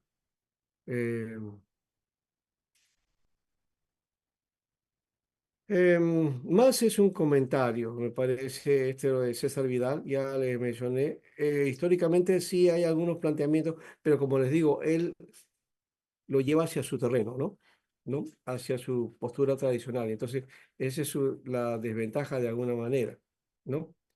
Eh, es como plantear, por ejemplo, el asunto del, no lo plantea él, sino los creacionistas, por ejemplo, cuando se plantea el creacionismo, ¿ya? Usando la ciencia de hoy. Entonces, me parece que eso está fuera del enfoque. Eh, eh, César Vidal no es del movimiento reformado. Él es digamos, es periodista, él es, y se dice biblista también, ¿no?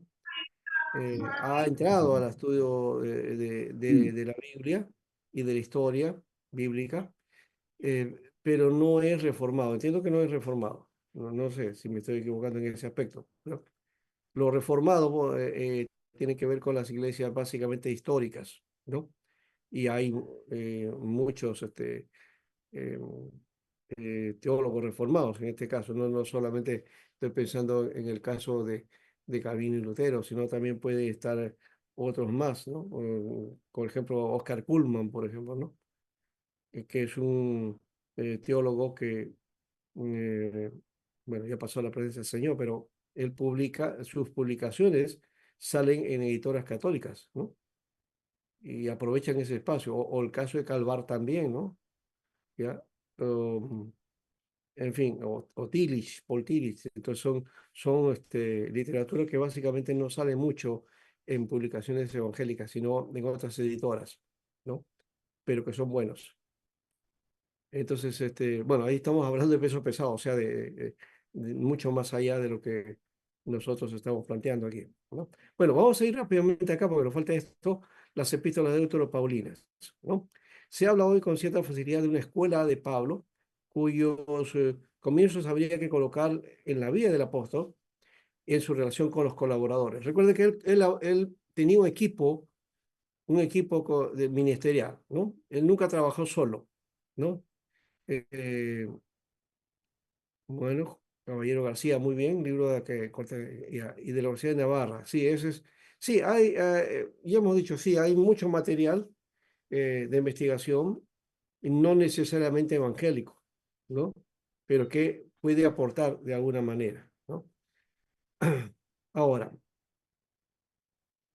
este, también él había fundado algunas comunidades y eventualmente hay también cartas destinadas a algunos conocedores, a otras iglesias, ¿no? Eh, mm, También estas cartas se intercambiaban, ¿no? La reflexión a partir de su mensaje fue continuada y adaptada a situaciones nuevas y a estímulos culturales de diverso tipo, ¿no? Claudio Morechini menciona eso en su historia de la literatura cristiana antigua, griega y latina, ¿no? Este es el volumen uno, ¿no?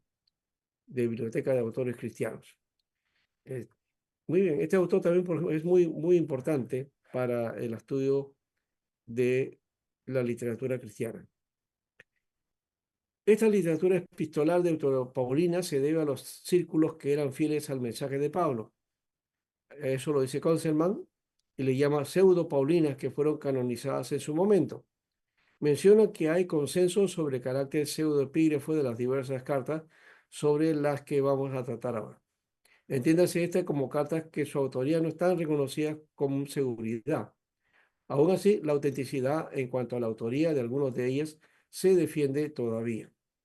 Pero en la práctica, ningún estudio serio sobre el pensamiento personal de Pablo se consideran autorizadas a usarlas. Aquí están, ¿no? Cartas de Paulinas, Segunda Tesalonicenses, Colosenses, Efesios, 1 Timoteo, 2 Timoteo y Tito. Vamos a ver rápidamente. Esta carta de características paulinas, la segunda de Tesalonicenses, se ha encontrado que es de etapa posterior al apóstol y se atribuye a los colaboradores del apóstol o a alguno de sus discípulos. Al no tener el original, los manuscritos analizados arrojó una posibilidad de que fuera así. Esto va contra la tradición que asume la carta dentro de la tradición paulina. Miren, la tradición, cuando hablamos de la tradición, es un peso muy importante dentro de la iglesia. Eso inclusive se ha desarrollado como, como un pilar dentro de la Iglesia de Roma, por ejemplo, ¿no?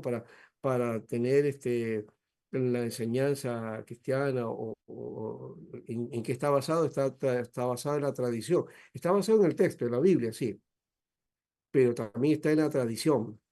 Otro elemento es la tradición. Y lo otro es el magisterio de la Iglesia. Son tres elementos que tiene la Iglesia de Roma para declarar doctrina o enseñanza, ¿no?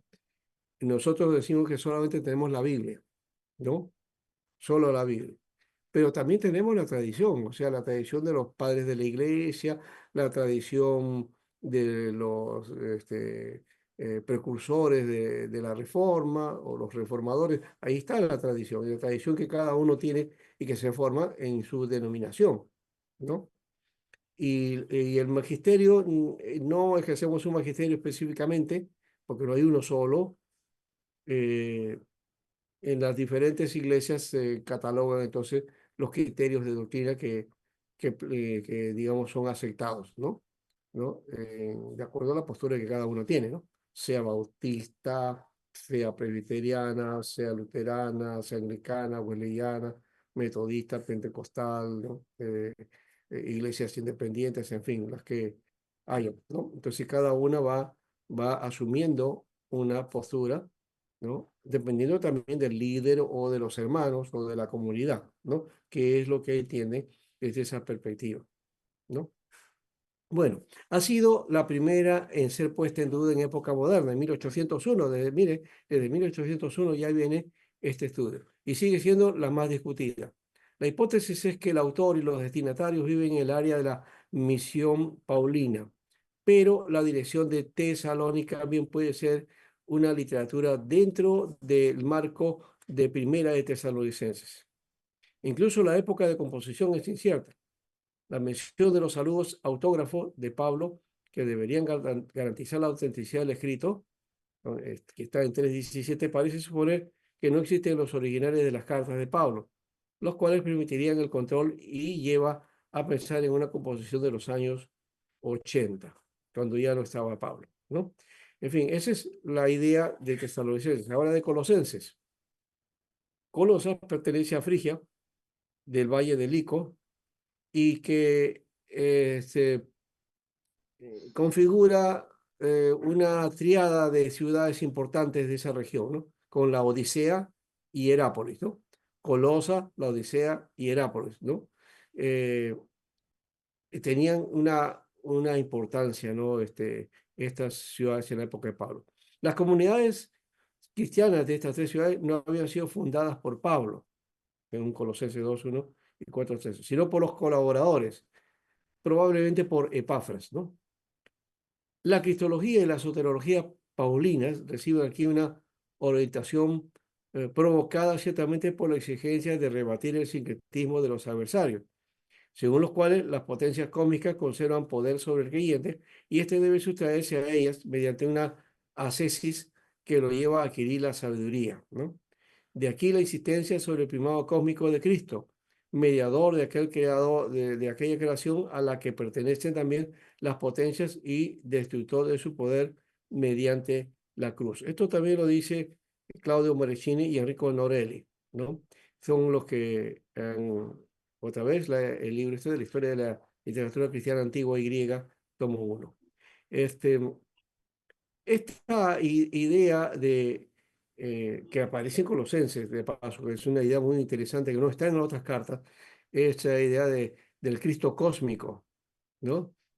Es una idea muy gnóstica de alguna manera, pero que está enfrentando también un problema que parece que aparece en la carta de la gnóstica, que no había en la época de Pablo, ¿no? No existía un movimiento, el gnosticismo es posterior, o fines del siglo I al segundo, ahí sí fue mucho más fuerte, ¿ya?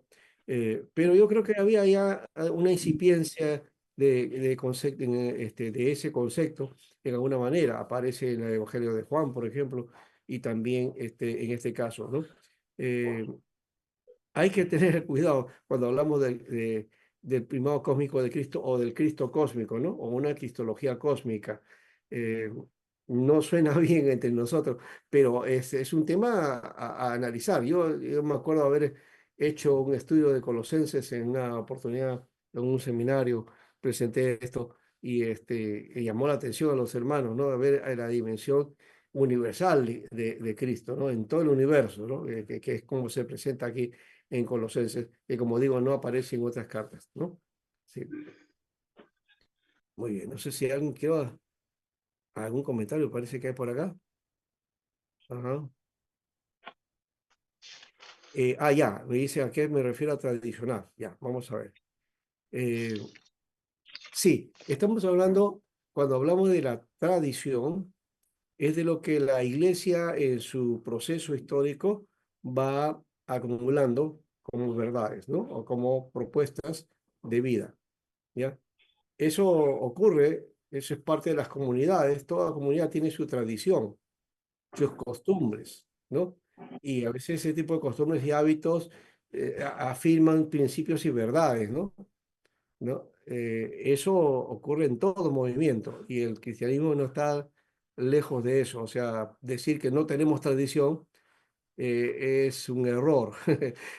Si alguna vez lo hemos dicho, hemos caído en un error porque sí tenemos, todos tenemos tradición. Por ejemplo, la forma de hacer nuestra Santa Cena, la forma de bautizar, la forma de nuestros cultos, la forma de nuestras prácticas, las costumbres que tenemos, ¿no? Al hacer nuestras cosas en nuestra relación con Dios, por ejemplo, un devocional, por ejemplo. El devocional evangélico es muy propio de la época del pietismo, eso lo hemos heredado de ahí, de la tradición pietista, ¿no? No había antes, en el mundo, en la Reforma no había esa concepción al comienzo, ¿no? Richard, ¿quiere decir algo? Sí, sí, señor. Respecto a la parte del gnosticismo, que pues está muy fundamentada en los hallazgos de la Nag Hammadi, allá que está en la biblioteca de Ajá, sí, Egipto. así, sí, claro, una Hammadi. eh, y cuando uno empieza como a estudiar un poquitico acerca de ese tema o a buscar por internet, lo que realmente uno encuentra es que bueno, la mayoría de escritos que se encontraron allá eran de carácter gnóstico, y dentro de la teoría gnóstica o teología gnóstica, ellos dicen que la revelación bíblica digamos, es básica y esencial, y que ellos tienen un conocimiento superior acerca de las verdades espirituales. Entonces Ujú. le llega de pronto, por eso es que le entendí el comentario del cósmico de Nava, Sí, porque eso ya sí, es un término un poco que ellos utilizan un poco más, ¿no? sí, eso lo utilizan más ellos con ese concepto. Nosotros teníamos que hacer uso de esto, pero desde la perspectiva evangélica, ¿no? Y bíblica, porque sí aparece esto, aunque no el término específicamente, pero sí el concepto aparece, ¿ya? Desde la sabiduría, ¿no? Que también parece gnóstico, bueno, la gnóstica plantea eso también, ¿no? El conocimiento. ¿Ya? Pero aquí plantea la sabiduría desde otra dimensión, personificada en Cristo en este caso, ¿no? Bien, el caso de Richard cuando dice teología ortodoxa angloamericana, hoy otro movimiento, sí, claro, la ortodoxia americana es la que básicamente asume la idea de tradición o conservadora, ¿no? y, y el otro movimiento como la teología liberal de origen alemán que denomina la alta crítica, de los que pertenece Piñero y varios autores mencionados. Sí, el origen, hay que también aclarar en esto, sí, la teología alemana es la base para la teología europea, o lo que se tuvo su alcance en Europa, ¿ya? Y que también se trabajó la alta crítica, aunque en algunos sectores de esta tendencia se critica también o de alguna manera no fue aceptado. Ya hoy día la alta crítica ha sido desechada de alguna manera, ¿no? Hay otras propuestas para ver el Antiguo Testamento, ¿ya? Y no se puede verificar este aspecto eh, de las formas estas de las bases literarias de J.E.P. ¿no es cierto? Que tiene que ver con las tradiciones jehovista, eloísta y todo eso, ¿no? La única que se tiene sí reconocida la de sacerdotal, ¿no? La del movimiento de autonomista, que eso sí existió, ¿ya? Pero lo demás no está presente, o por lo menos ya no hay ese aspecto. Bueno, seguimos entonces acá, Efesios. No se sabe quién fue el destinatario original de esta carta. Pablo estuvo durante mucho tiempo en Éfeso, ¿ya? Pero en Efesios 1:5 y 3:2 da la impresión de que no era conocido personalmente por los destinatarios.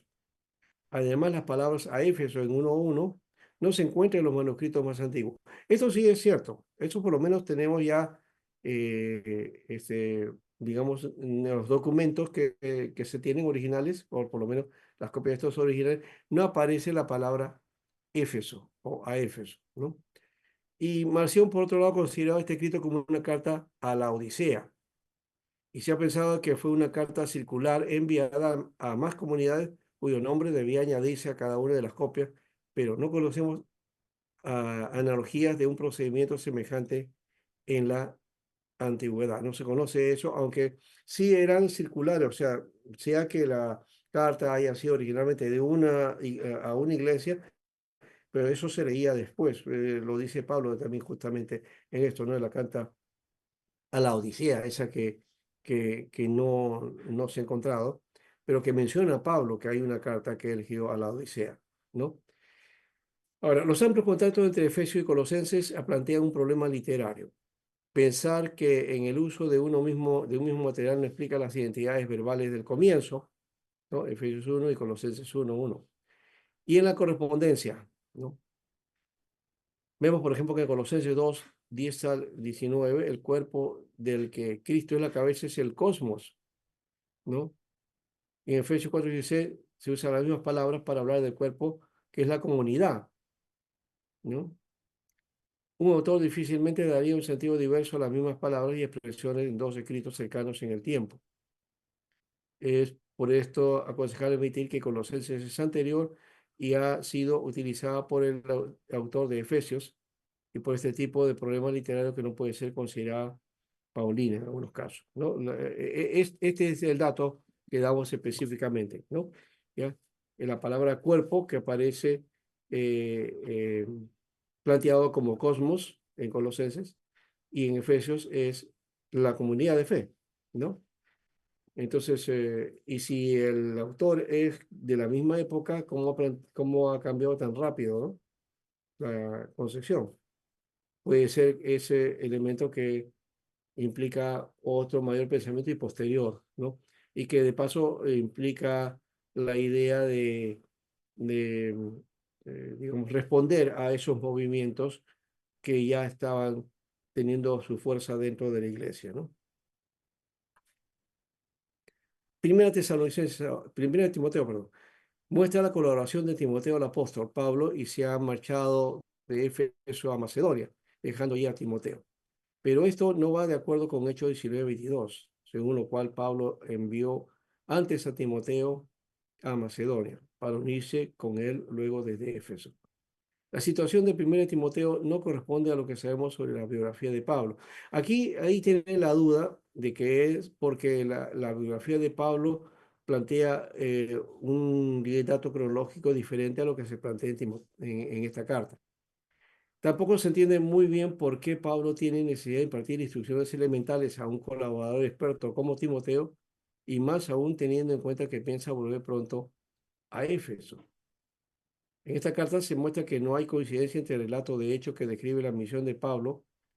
La epístola nos muestra otro itinerario que es difícil de hacer, o es una descripción que Hechos ignora, o los datos de este documento no son los exactos del tiempo de Pablo. Aún así, tiene tradición paulina porque está en concordancia con el interés de Pablo.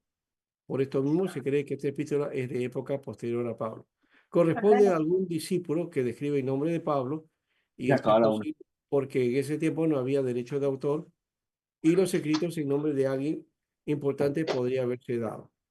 Se daba en ese tiempo esto de la pseudonimia, ¿no? ¿Ya? Y como digo, la cuestión de los derechos de autor no existía, ¿no? Eran otras épocas, ¿no? Segundo de Timoteo. Los problemas que presenta segundo de Timoteo, Pablo está prisionero en Roma y ha dejado a Trófimo en Mileto, pero según Hechos 21-19, este lo acompañó hasta Jerusalén, ¿no? Entonces ahí hay un dato que no concuerda.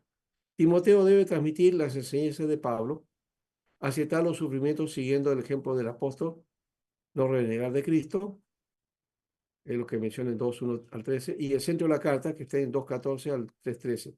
Está dedicado a la polémica contra los autores de discursos vanos e impíos. Entre los males previstos para los últimos tiempos se encuentran también estos adversarios. Timoteo, en cambio, debe atenerse a las escrituras inspiradas por Dios y útiles para enseñar y corregir, y debe proclamar la palabra para hacer frente a la tendencia de hombres al volverse a las fábulas, ¿no? Entonces, las fábulas tienen que ver con la gnóstica, ¿no? Pablo, por su parte, se encuentra ya al final de su vida, cercano a la recompensa. Aquí sí hay un detalle, eso respecto del final de su vida, como que ahí está relatado la idea de que la sentencia ya se había establecido, ya lo habían sentenciado a muerte, ¿no? Por decapitación, y él lo sabía, y esto aparece en esta carta, y eso da un peso también para mencionar que él es el autor, ¿no? Pero aún así algunos mencionan que no. Tito. La situación de la epístola a Tito no es menos problemática. Según Tito, Pablo ha dejado a Tito en Creta, pero ninguna fuente del Nuevo Testamento menciona una actividad misionera de Pablo en Creta. No hay una misión, a menos que le hayan dado a él ese rol en algún momento. No se nota eso. Tampoco hay un invierno transcurrido en Nicópolis, ¿no?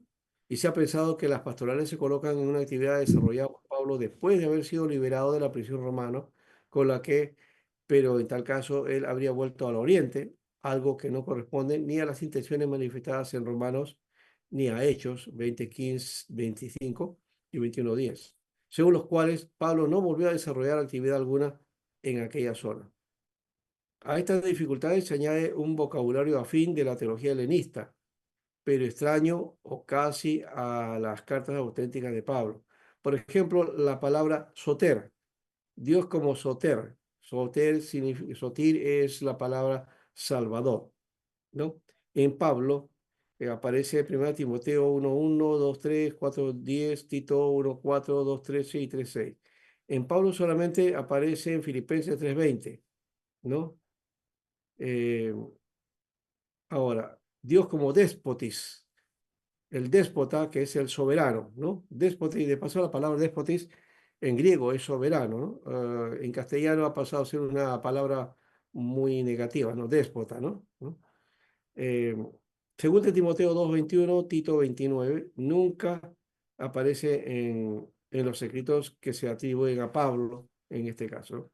O también la otra palabra, dinastés, o dinastia, 1 Timoteo 6:15, no aparece tampoco en las otras cartas. Las pastorales dan mucha importancia a la sana doctrina, ¿no? Por ejemplo, está la génosis didascalía, la sana doctrina.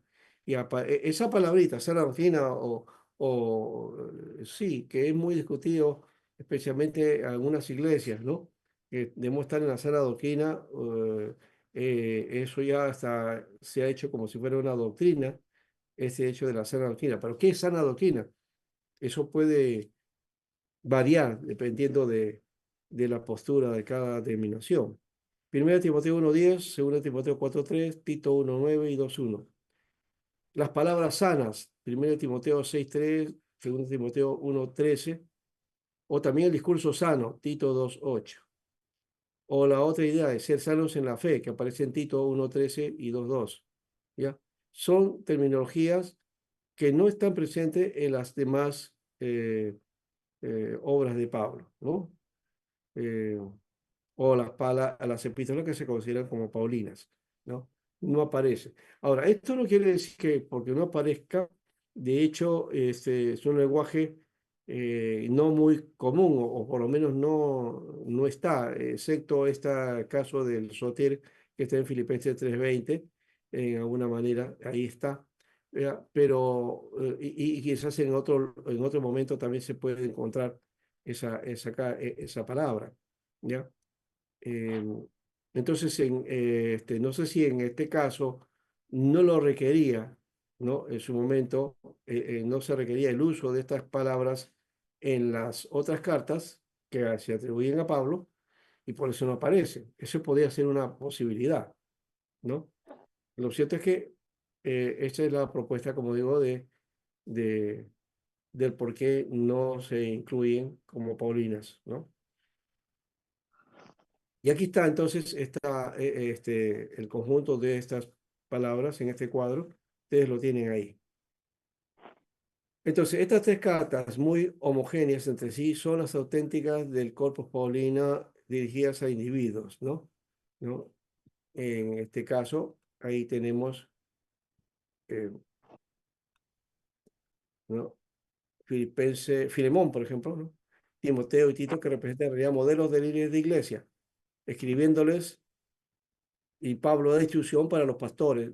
De aquí el nombre de pastorales con que suele indicar, ¿no? Entonces son estas cartas, ¿no? Instrucciones, ¿no? Pero están dirigidas entonces a líderes de iglesias específicamente, ¿no? Ahora, base para la autoría aquí. Como estamos viendo aquí en este estudio, el corpus literario no tiene una sola consideración afirmativa, sino dos propuestas que difieren entre ellas. Podemos decir que la que tuvo y tiene vigencia por muchos siglos fue la que atribuyen a Pablo las epístolas que tienen las características comunes al apóstol y esto lo conocemos como tradición paulina. Y la otra es la que se basa en los estudios críticos, especialmente en la crítica literaria, que divide en dos a estas epístolas, clasificándolas como protopaulinas y deuteropaulinas. Ahí están las dos propuestas, ¿ves? La tradición paulina, cartas doctrinales, cartas de la cotidiana, cartas pastorales. Crítica literaria, protopaulinas y deuteropaulinas o pseudoepígrafes. Colección de las cartas de Pablo. Desde finales del siglo II, todas las iglesias cristianas conocían la colección de cartas de Pablo y las utilizaban en la liturgia y en la enseñanza. Sin embargo, el Corpus Paulino conoció dos ediciones. La primera contenía las 7 cartas a las iglesias, que las hemos mencionado, y la segunda añadió las cartas pastorales hasta alcanzar el número de 13. Y algunos críticos creen que estas no fueron escritas por Pablo mismo, sino por discípulos suyos. Esa es la propuesta más, digamos, eh, cuidadosa, ¿no? Y en cuanto a la inspiración de las Paulinas, Vázquez Camargo dice así: si Pablo no pensaba que sus propios escritos fueran ya escritura, parece que relativamente pronto comenzó a dárseles en la iglesia ese carácter.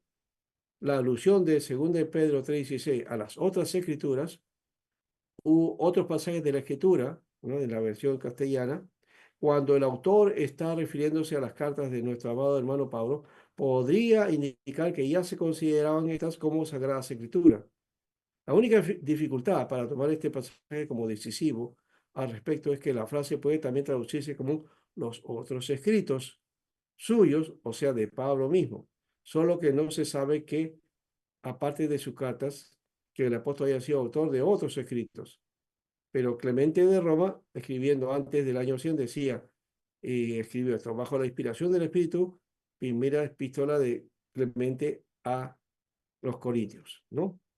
Es lo que dice que Pablo escribió bajo la inspiración del Espíritu. Y lo dice en su carta a los Corintios, ¿no? Muy bien, entonces ahí tenemos este aspecto. El Corpus Paulino entonces fue reconocido ampliamente como parte integrante de las Sagradas Escrituras. Policarpo las consideraba autorizadas. Marción, quien elaboró una primera lista de libros, no las aceptaba, ¿ya? Y bueno, las epístolas a los hebreos también, que fue objeto de disputa. Panteno y Clemente de Alejandría discutían su paternidad literaria. Orígenes solucionó la cuestión y daba por sentado un autor anónimo, y Ireneo no la aceptó como Paulina. El Corpus Paulino tuvo una tradición que apoyó la autoría de Pablo, no solo de las 13 cartas, para algunos eran 14, incluyendo a Hebreos, para otros 15, por una tercera epístola a los Corintios, y otros añadían una carta a los laodicenses que fue declarada apócrifa. Es en la época en que se desarrolla la crítica textual con el método histórico crítico y se expande el estudio exegético y en especial la aplicación de la crítica literaria llega a la conclusión que 7 de ellas son auténticamente paulinas y 6 quedan como documentos realizados posteriormente a Pablo. Estas realizadas por los seguidores de Pablo, guardando las características paulinas de escritura. Bien, así es este elemento que hemos mencionado. Ahí termina nuestro tiempo. Y ya hemos propuesto entonces de dónde vienen todas esas tendencias, ¿no? Pero que ahora se han ampliado, ¿no? Ahora está dentro de lo que se conoce como ciencias bíblicas, ¿no? Y la ciencia bíblica no plantea una postura, básicamente, ¿no? Hermes Suárez, a ver, ahora abre el espacio, ya tenemos poco de tiempo ya, unos minutos y ya nos va. A ver. Ok, no, solo para pedir algo de claridad sobre el término deuteropaulino. Eh, ¿A qué se Mm, refiere? ¿A que estas cartas fueron canonizadas posteriormente o alude al hecho de no, que las cartas no, no, posiblemente no, no. no Ya son hemos escritas? mencionado eso. Quizás mi error, en particular, puse el ejemplo del Nuevo Testamento entre protocanónicas y deuterocanónicas. Pero en este caso no, no, no, no. La Iglesia siempre reconoció a Pablo como los documentos, esto como inspirados por, ¿no? Eran canónicos, ¿no? En cuanto a su canonicidad, no hay ningún problema. En cuanto a su origen, ese es el asunto, y eso lo vamos a ver la próxima semana, ya no por el lado de las tendencias de las tradiciones teológicas de Europa, no, sino más bien de lo que dicen los padres de la Iglesia. Ahí creo que ahí sí ha habido ciertas controversias. mm, la de, digamos, Marción fue la más fuerte porque él desechaba las cartas de Pablo, ¿no?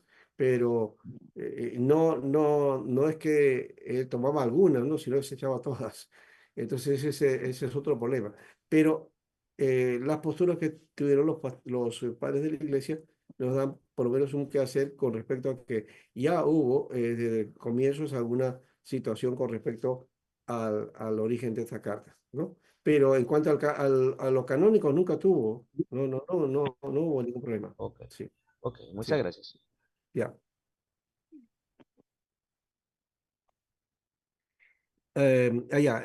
Oscar me dice acá, profesor, Hechos 20 demostraría que Pablo ahora desde una perspectiva pastoral su preocupación son los falsos maestros. Sí, claro. Pablo nunca dejó de ser pastor, él tenía una visión pastoral. Y la misión, básicamente, o sea, como misionero, ese perfil pastoral era muy importante para él, ¿no? De ver cómo está la iglesia. Y ahí en ese Hechos 20, ahí habla acerca de eso, del cuidado, ¿no? De que cuiden el rebaño, ¿no? De una manera adecuada, porque va a venir tiempos difíciles, ¿no? Y en su ausencia va a haber esas cosas, claro. Pablo, Pablo sí, Pablo plantea pues ese aspecto de su corazón pastoral está presente, ¿no? Eso por ejemplo, cuando dice que él siente dolores de parto hasta que Cristo sea formado en vosotros, ese también es una carga pastoral, ¿no? Entonces no es pastoral solamente ordenar cómo debe ser el culto, cómo será esto, no, sino también tiene que ver con esa carga por la oveja, ¿no? Por el creyente, ¿no? ¿No? Y ese de que él estaba constantemente preocupado porque todos maduren o que lleguen a la estatura de la plenitud del varón perfecto, que es en Cristo Jesús, ¿verdad? Ese era su objetivo. Entonces creo que ese es muy importante de notar ahí, ¿no? Muy bien. ¿Alguien más? Oscar. Muy bien, entonces él me dice muy buenas clases, profesor, muchas gracias. Gracias, hermanos, por todo este tiempo. Creo que ya estamos en,